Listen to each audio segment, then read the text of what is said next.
প্লেটে 3টে পরোটা, আনলিমিটেড তরকারি, একটা সেদ্ধ ডিম, 1 টুকরো পেঁয়াজ, একটা কাঁচা লঙ্কা, 30 টাকা ভর্তি। 20 টাকায় পেট ভর্তি, 20 টাকায় ধরুন।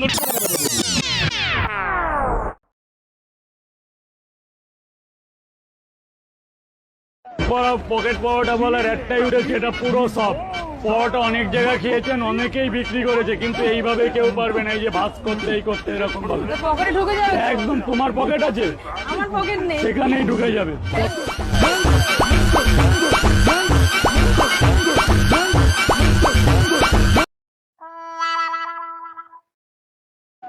কে পারবে, কে পারবে আমার সাথে?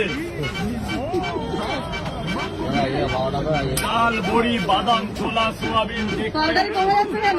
কম হলে আমার বাড়ি যাওয়া দিয়ে দেবো, রাতের বেলা যেতে হবে।